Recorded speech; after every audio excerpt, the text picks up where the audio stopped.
The film begins with a scene of someone who was managing a body in some place. After that, the body is mutilated and buried right away. Not long after, the scene switches to a man named Jack.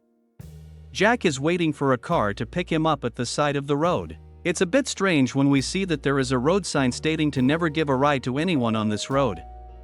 It's not known exactly what that means, but it's clear that every car that passes on that road never gives Jack a ride, both from newcomers and residents in the area.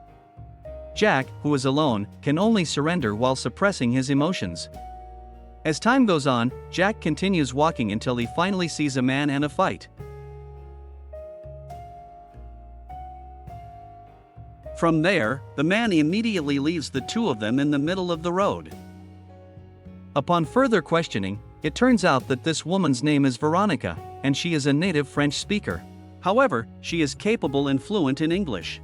While Jack is from the UK, and unfortunately, he does not understand French at all. For your information, Jack was in France at that time, but unfortunately, when he was about to go home, he was robbed by thugs in the middle of the road.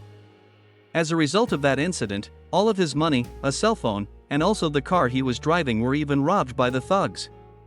But fortunately, he still has his passport with him. On the other hand, Veronica lives alone and plans to migrate to another country because she has no one else in the area. She tells Jack that both of her parents had died from a chronic illness. When night falls, they decide to spend some time in the woods. While heating up her body, Veronica tells Jack that she had recently been practicing making autographs. To make a long story short, in the morning, Jack wakes up and notices that Veronica is no longer next to him. As it turns out, the woman is bathing in a lake. Jack, who sees that, immediately plunges into the lake as well. After bathing together in the lake, they continue their journey by walking along the roads in the area. Unexpectedly, just as they'd given up on the situation, they come across a car that offers to take them for a ride. However, Veronica does not look happy at all, and she begins to feel afraid of that man who intends to help them instead. By the way, this man is Grizzard. He is a native of the area and does not speak English very well. Therefore, he decides to take Jack and Veronica to stay at his house first and meet his wife, who previously lived in England. Well, Jack can't refuse the invitation, and they immediately go to the man's house. Following that, Jack and Veronica, who had arrived, are immediately greeted by Grizzard's wife, Mary. From there, Jack is sent into his bedroom by Mary, while Veronica is sent by Grizzard to her bedroom. After Mary leaves Jack alone in the room, Jack, who is already tired, immediately lays down on the bed and promptly falls asleep.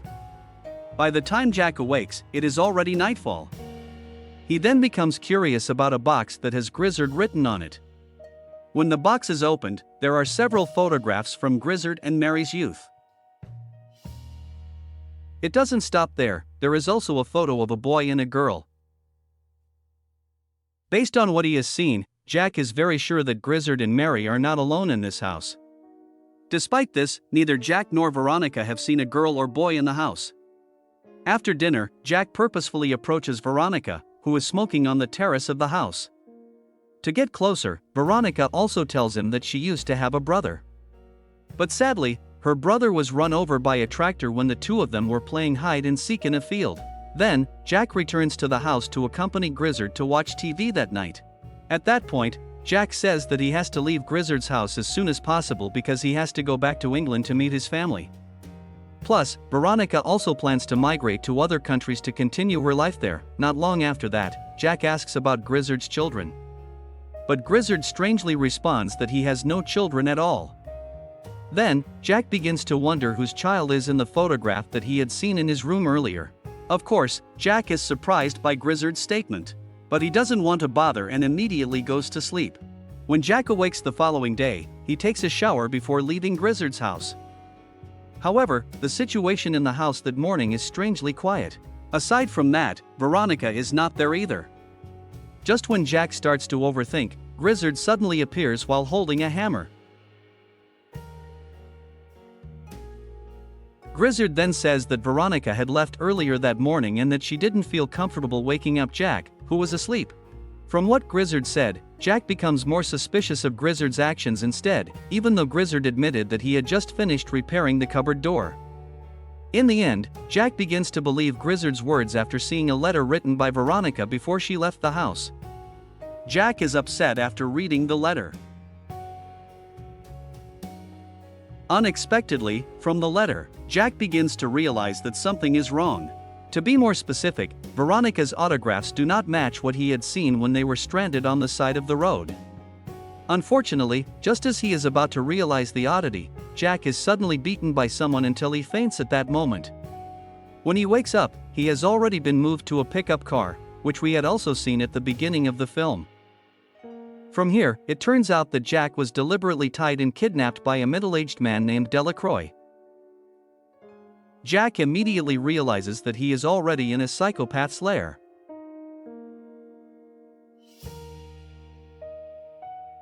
Furthermore, Delacroix also didn't provide more information and even fed him a plate of food. It turns out that all the threats Delacroix gave to Jack were nothing more than bluffs.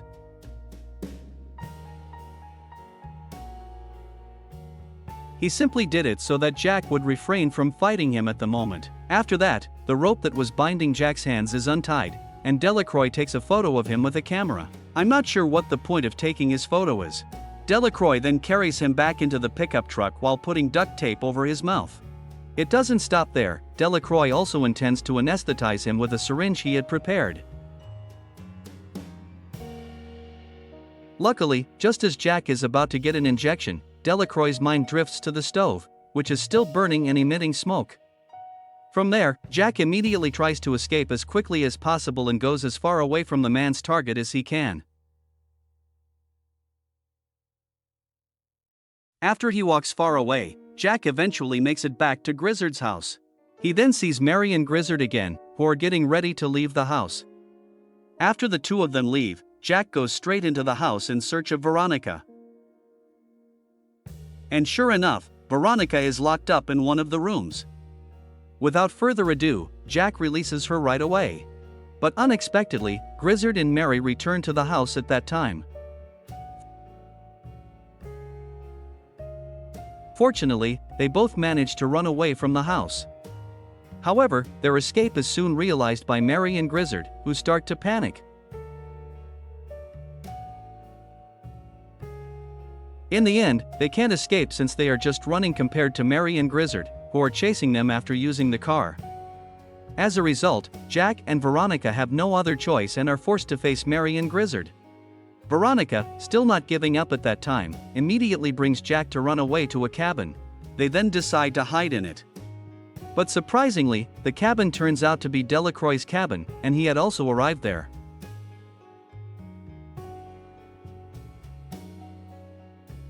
Delacroix, on the other hand, is confused after Veronica shows herself in front of him. At that moment, Jack threatens Delacroix with a shotgun until he slips and is stuck in a sharp iron. It's not known what Veronica was planning there, but it is clear that she has hidden Jack with a tarp. Moreover, Veronica, still not satisfied with Delacroix's death, then stabs a knife into his chest. After that, Grizzard and Mary enter the cabin. Grizzard then immediately speaks in French with Veronica. In French, Veronica refers to him as Dad. In fact, he can still imagine Veronica as she was when she was a child. In other words, Veronica had been lying to Jack the whole time, and the same goes for Grizzard, who had told Jack he didn't have a child, despite the fact that Veronica was his daughter. At this point, it is revealed that Veronica is a serial killer who could kill anyone for no apparent reason. Moreover, Veronica had also brutally murdered her younger brother and mutilated him after they had just finished playing hide and seek. So that's why at the beginning of the film we are shown a body and a person who did it, and that person turns out to be Veronica.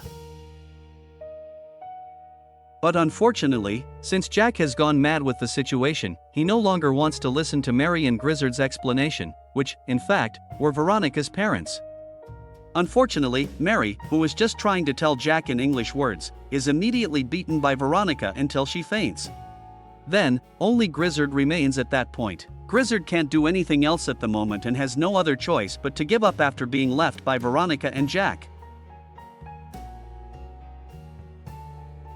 Before the film ends, Veronica takes Jack away from the country with a happy smile on her face while Jack himself feels the same way.